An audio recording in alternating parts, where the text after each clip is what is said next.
muraho nshuti zanjye, muraho bene data, abatuye ku migabane itandukanye y'isi. Amazina yanjye nitwa Kajabika Andrea, ndi umukristo ubarizwa cyangwa se usengera i Nyarugenge mu murwa wa Kigali muri ADPR.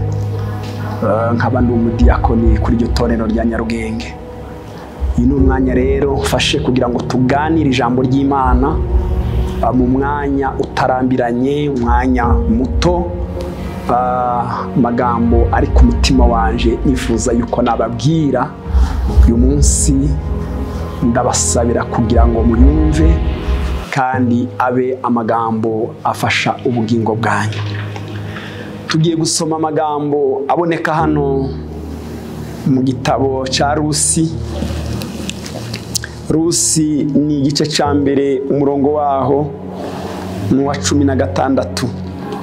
Haravuga ngo Rusi aramusubiza ati, winyingingira kugusiga no gusubirayo ngo ne kugukurikira, kuko aho uzajya ariho nzajya, kandi aho uzarara ariho nzarara. Ubwoko bwawe nibwo buzaba ubwoko bwanjye, Imana yawe niyo izaba Imana yanjye. Aho uzagwa niho nzagwa, bahampambe nihagira ikizantandukanya nawe, atari urupfu Uwiteka azabimpore ndetse bikabije. Abonye yuko amaramaje kujyana nawe, arorera kubimubwira. Amen. Kongere dukwambuke aho mu gitabo cya Rusi ibice 2, n'umurongo waho wa 11. Haravuga ngo Bowazi aramusubiza ati, bansobanuriye neza ibyo wagiriye nyokobukwe byose uhereye aho umugabo wawe yapfiriye, kandi yuko wasize so na nyoko n'igihugu wavukiyemo ukajya mu bwoko utaruzi. Uwiteka kwiture ibyo wakoze, ugororerwe ingororano itagabanije n'Uwiteka Imana y'Abisirayeli wahungiye munsi y'amababa yayo. Amen. Twongere dusome andi magambo aboneka mu butumwa bwiza uko bwanditswe na Matayo, ibice 19, umurongo waho ni uwa 27. Aravuga ngo maze Petero aramusubiza ati, dore twebwe ko twasize byose tukagukurikira, none se tuzamera dute? Yesu aramusubiza ati, ndababwira ukuri yuko mwebwe abankurikiye mu gihe cyo guhindura byose ngo bibe bishya, ubwo Umwana w'umuntu azicara ku ntebe y'icubahiro cye, namwe muzicara ku ntebe 12, mucira imiryango 12 y'Abisirayeli imanza. Umuntu wese wasize urugo rwe, urugo cyangwa bene se cyangwa bashiki be cyangwa se cyangwa nyina cyangwa abana cyangwa amasambu ku bw'izina ryanje, azahabwa ibibiruta inshuro 100, kandi azaragwa n'ubugingo buhoraho. Amen. Aya magambo niyo nifuje yuko tuganira muri uyu mwanya. N'amagambo afasha ubugingo bwanjye.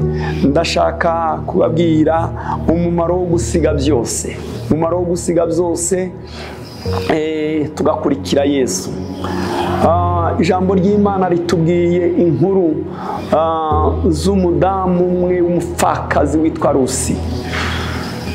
Rusi akomoka i Mowabu, ariko Rusi yari yarashatse mu muryango wa Elimeleki. Elimeleki ni umuyuda wari waravuye i Betelehemu. Betelehemu asukira i Mowabu kuko inzara yarateye i Betelehemu. Asukirayo ajyana abana be 2 witwa Mahaloni na Kiliyoni n'umudamu witwa Naomi. Bageze i Mowabu bashingira abo bana babo, babaha abakobwa 2, niko navuga. Umwe bamushingira Rusi, undi bamwishingira Orupa. ariko ngo igihe kigeze Elimeleki arapfa.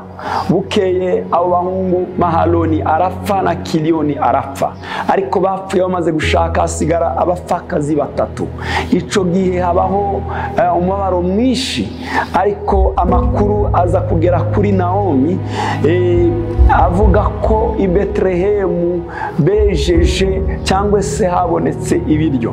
Aravuga ngo reka subireyo, hanyuma aje kugira gute asiga abo bakazana biwe kuko nta mwana n'umwe yaragifite. Ariko mu gihe cyo gusubirayo niho twasomye ahamagara abakobwa cyangwa se abakazana be, arababwira ati murabizi yuko twahuye n'ibyago, none nimutahe mu ngo za kwa baso n'abanyoko, kuko aho ngiye nje nsubiyeyo murabona yuko Imana yambabaje, twahuye n'igihe gikomeye cy'ubuzima, ariko nimutahe. Tukira aho ngaho Bibiri itwereka i Betelehemu bwaho, biravuga ngo bisobanura ngo ni inzu y'imitsima. Abantu benshi bava Betelehemu bagasukira Moabu, niyo mpamvu nakubwira ngo Moabu nta ciza kibayo.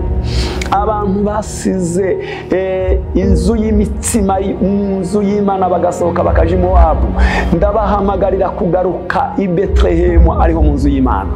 Ikindi aho umurinzi yaravuze aravuga ngo muri ibyo byaha nta munezero ukwiriye kuzahabonera. I Moabu habaho urupfu, i Moabu ni benshi baguyeyo, i Moabu nta gakiza kabayo, usibye gusa agakiza gateguriwe umuntu uva i Moabu. Nimvuga i Moabu tufate Moabu nka none, ngufate agace kitwa Moabu. Moabu ubwayo irasobanura ngo ni igihugu Satani atuyemo, ni mu byaha, ni hahandi uri wagiye ugata inzu y'Imana ukaja gukora ibyaha, wagiye i Moabu.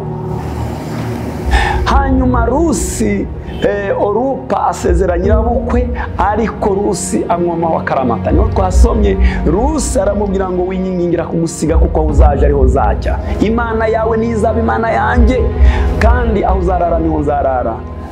Ikindi aho uzagwa niho uzagwa nanje bahampambe. Ngo abonye amaramaje ngo arorera kumubwira ngo barajyana. Bageze i Betelehemu, abi Betelehemu bari abantu mbese navuga ngo batumvaga uburyo Naomi yazana Moabu.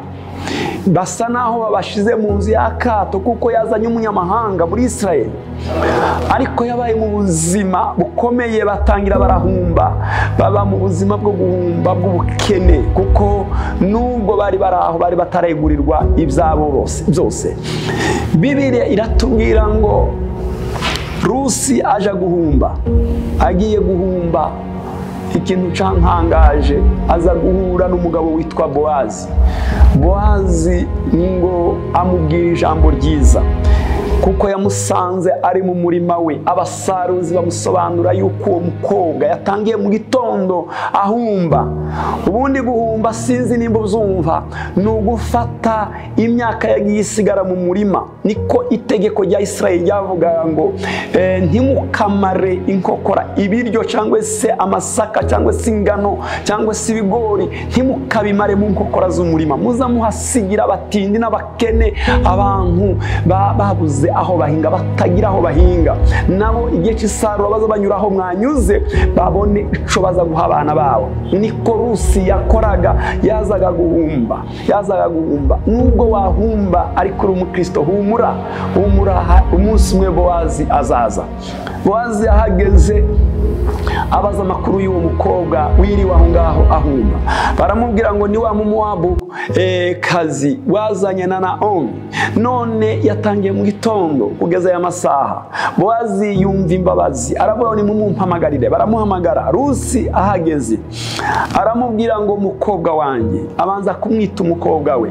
Iyo twaje, iyo Yesu uyo Boazi agereranywa na Kristo. Kristo ni udusanga mu murima akatubwira ijambo ryiza. Aramubwira ngo mukobwa wanjye, numvise ibyawe yuko wasize so, ugasiga nyoko, ugahisiga igihugu cyanyu, ukaza muri iki gihugu cya Isirayeli kugira ngo ube munsi y'amababa y'Imana ya Isirayeli.